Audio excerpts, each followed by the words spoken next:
کے دل کا اجالا شان رمضان ہے مومنوں کے دل کا اجالا شان رمضان ہے سارے مہینوں سے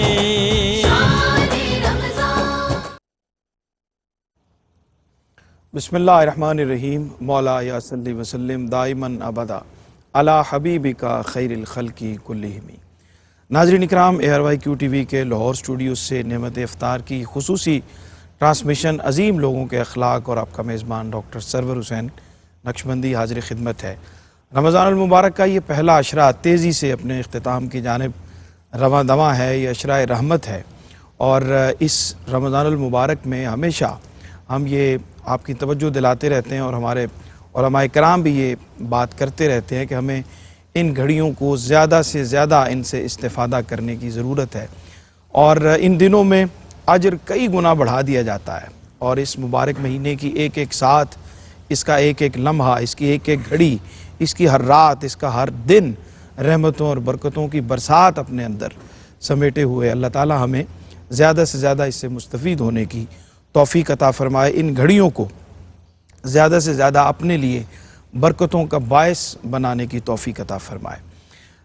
عظیم لوگوں کے اخلاق ہمارا موضوع ہے، اور اس پہ ہم مختلف جہات سے گفتگو کر رہے ہیں، اور یہ مہینہ جہاں پہ عبادات کا مہینہ ہے، وہاں پہ میں یہ سمجھتا ہوں کہ سیلف اسیسمنٹ کا بھی بہترین موقع ہمیں فراہم کرتا ہے کہ ہم خود احتسابی اپنی ذات پر غور کریں اور اپنی ذات کے اندر موجود جو پازیٹیویٹیز ہیں ان کو بہتر بنانے کی بھی کوشش کریں، اپنا محاسبہ بھی کریں، اور اس کے ساتھ ساتھ کچھ چیزیں ایسی ہیں جو ہمارے اخلاق میں پازیٹیو نہیں ہے، نیگیٹیوٹی کی طرف لے کے جا رہی ہیں، تو ان کا ضرور تدارک کرنے کی کوشش کرنی چاہیے۔ تو اس مہینے کا فائدہ اٹھاتے ہوئے جہاں ہمیں عبادات کی کثرت کرنی ہے اور دیگر تمام امور میں اچھائی کی طرف رغبت کرنی ہے، اسی طرح سے سیلف اسیسمنٹ کے حوالے سے بھی اپنی خاص طور پہ توجہ کرنے کی ضرورت ہے کہ ہم اپنا محاسبہ کریں اور اپنے آپ پر غور کرتے ہوئے اس مہینے کی برکتوں سے اپنے آپ کو بہتر بنانے کی کوشش کریں۔ آج بھی انشاءاللہ ہم بات کریں گے عظیم لوگوں کے اخلاق پر، اور خاص طور پہ انبیاء کرام کے حوالے سے آج کی ہماری گفتگو ہوگی، اور اس کے اندر ان کی شخصیات میں، ان کے کردار میں اخلاق کے جو اعلیٰ اور صاف اور خاص طور پہ زیادہ اس حوالے سے جانے جاتے ہیں اور ان کا ذکر اس حوالے سے ہوتا ہے، اس پہ انشاءاللہ ہم بات کریں گے۔ ہماری خوش بختی ہے، مہمانوں سے آپ کا تعارف کرواتے ہیں۔ جناب مفتی محمد رمضان سیالوی صاحب، خطیب جامع مسجد داتا دربار، ہمارے ساتھ تشریف فرما، خوش آمدید کہتے ہیں آپ کو۔ جناب قاری محمد یونس قادری صاحب، آپ کو بھی ویلکم بیک کہتے ہیں، دوبارہ خوش آمدید کہتے ہیں۔ بہت شکریہ، آپ کا بھی بہت شکریہ، آپ ہمارے ساتھ تشریف فرما ہے۔ جناب خواجہ غلام قطب الدین فریدی صاحب ہمارے ساتھ تشریف فرما ہیں، آپ کو بھی خوش آمدید۔ زیب آستانہ عالیہ خواجہ محمد یار فریدی گڑھی اختیار خواہ، آپ کا بھی قبلہ بہت شکریہ۔ اور ساہیوال سے ہمارے بہت ہی باصلاحیت، بہت ہی اچھا اور سریلا پڑھنے والے جناب شفاقت علی فریدی ہمارے ساتھ تشریف فرما ہیں، آپ کو بھی خوش آمدید کہتے ہیں۔ اور مرحبا یا مصطفیٰ کے بہت سارے ایپیسوڈز میں آپ ان کو دیکھتے ہیں، اور بہت اچھے ماشاءاللہ پرفارمنس ان کی اس میں رہی، اور اس کو ون بھی کیا ماشاءاللہ آپ۔ بسم اللہ، کلام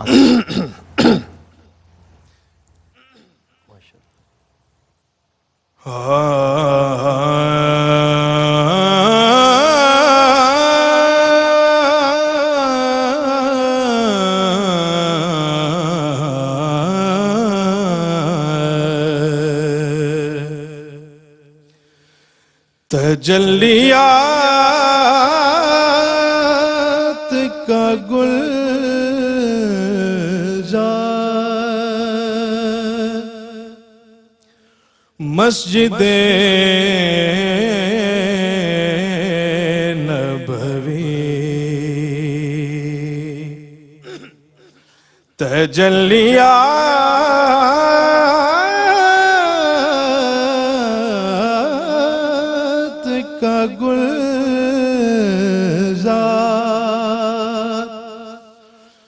مسجد نبوی،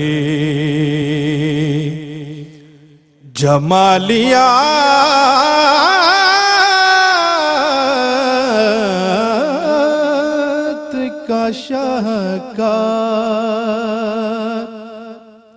مسجد نبوی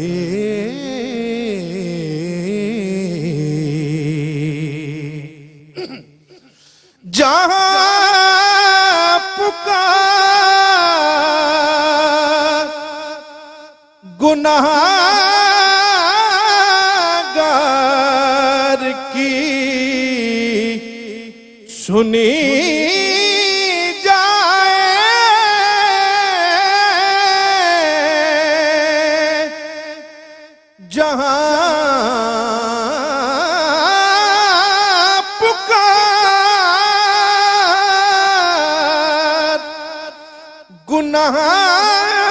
گناہگار کی سنی جائے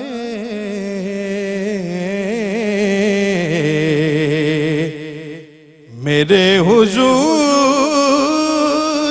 کا دربار مسجد نبوی میرے حضور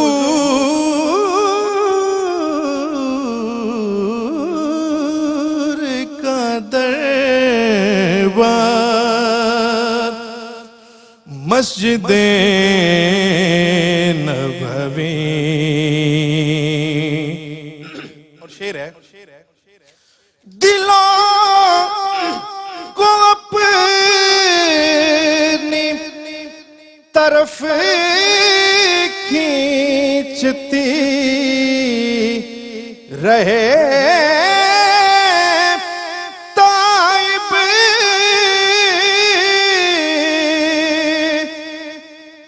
دلوں کو اپنی طرف کھینچتی رہے تائب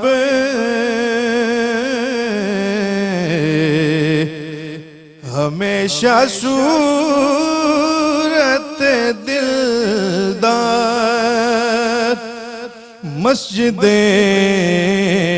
نبوی تجلیات کا گلزار مسجد نبوی جمالیات کا شاہکار مسجد نبوی.